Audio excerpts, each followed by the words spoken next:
Hello. It is May, and this is my first EDS Awareness Month after being diagnosed. So I'm amped up and ready to participate, engage, and uplift the visibility of Ehlers-Danlos Syndrome. After having a doctor say, I know someone else with EDS and they don't use a wheelchair, I think that our individual narratives need to be uplifted. EDS manifests itself on a wide spectrum, and our symptoms are often very fluid as well. They can change. Some of our symptoms can be degenerative, and some can go up and down with time. I'd like to try and uplift the diversity of EDS and how it impacts our lives as individuals by starting a 3-part tag called #ThisIsMyEDS tag, which can literally be done whenever. It doesn't have to be May. It can be whenever you find this video. Part 1, what is EDS like on my body? Introduce yourself, name, pronouns, and EDS type. My name is Annie. My pronouns are she, her, or they, them, whichever you like. And I have classical Ehlers-Danlos Syndrome, or CEDS. First things first, in one word, how are you feeling today? Fatigued, but motivated. Cheated, but it's my tag, so whatever. For those who don't know, can you explain EDS medically in a sentence? There are different types of EDS. Mine is classical type, and essentially the types, they are genetic connective tissue disorders caused by faulty or defective collagen, and it can affect the skin, joints, blood vessels, and internal organs. What's your favorite analogy for how EDS feels or what EDS is like? There are a few. A big one would be my body feels like a house with a lousy foundation. Loose hinges, putty in place of glue, air conditioner that works whenever it wants to, electricity that constantly fails.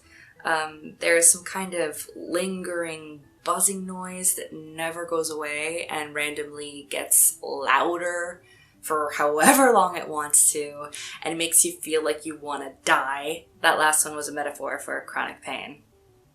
What are your symptoms and comorbid illnesses/conditions? Chronic pain, that's overall joint and muscle pain, as well as neuropathy in my left leg and herniated discs in my lower back. Hypermobility, lax and fragile joints, frequent subluxations, full-on dislocations are rather rare, easily bruising, stretchy skin, chronic fatigue, chronic migraines, dysautonomia, suspected POTS or POTS, sleep disorders, SI joint disease, irregular body temperature, occasional gastrointestinal issues, meaning digestive issues, tummy issues, anxiety, depression.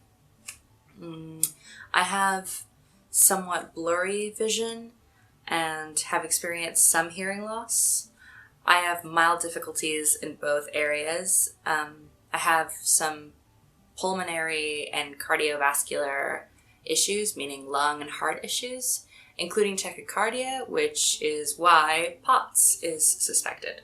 Cognitive impairments, meaning I can have tremendous difficulties concentrating and poor memory. My physical disabilities include my limited ability to walk because of dysautonomia, which is secondary to severe chronic pain, joint hypermobility.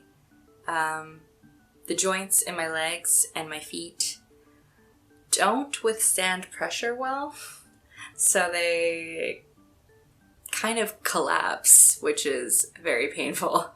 I risk injury when I walk as well because of the laxity of my joints.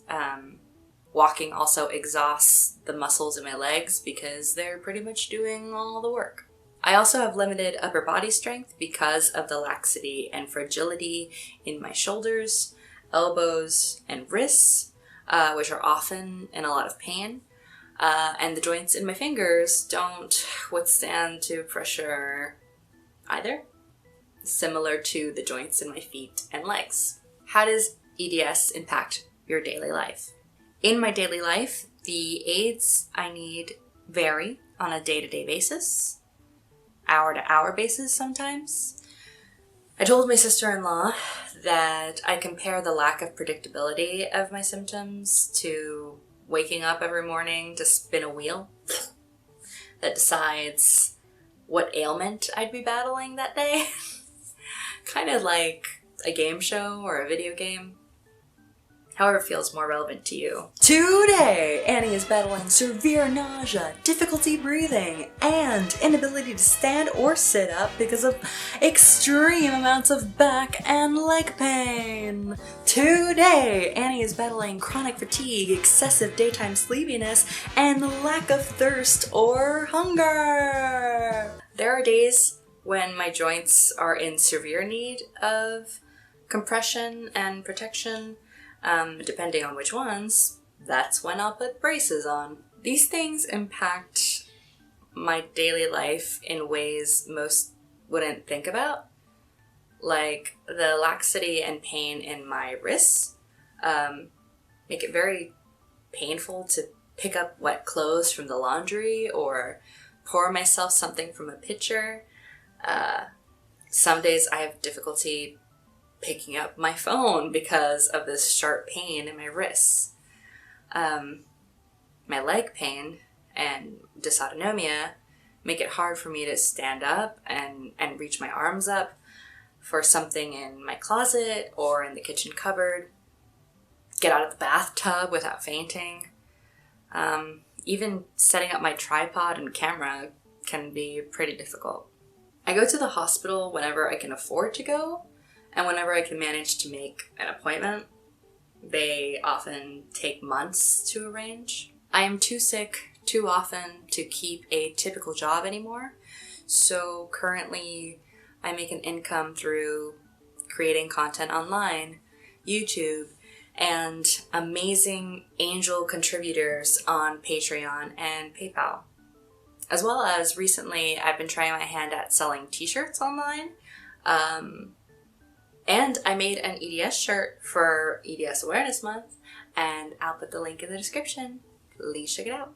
Chronic fatigue and chronic pain keep me in bed and isolated a lot. Access to medical care has been very difficult economically, physically, emotionally, so I'm generally unmedicated. I've tried a couple medications to no avail, and then getting back into doctor spaces costs money and energy, and so few doctors know enough about EDS in the first place in order to better help me or have a better idea of what to prescribe me. Alright, the doctors don't know what EDS is a thing. Perfect time to explain the zebra thing. EDS is symbolized by zebra stripes because rare diseases are symbolized by zebra stripes.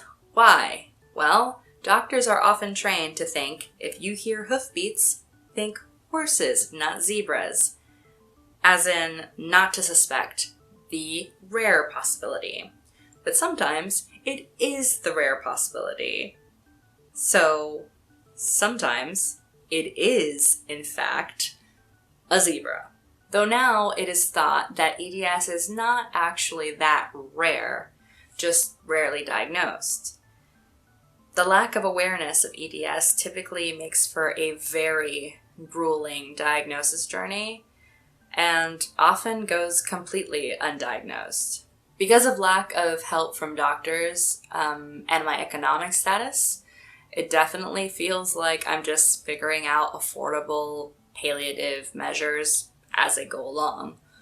Drugstore braces, Excedrin for migraines, and a caffeine boost for my fatigue. Forget drugstore painkillers because they might as well be Tic Tacs. I'm trying to manage it all without a map, without guidance, without professional medical help, because that's not really an option for me right now. I'm actually going to make a specific video about what mobility aids I use, why and when I need them. So stay tuned for that. And for the following 2 parts of the tag. And, oh yeah, I will leave the tag in the description for you, in case you want to participate in the tag as well. And, you know, down there's the like button, the subscribe button, the notifications button, and I will see you eventually. Bye!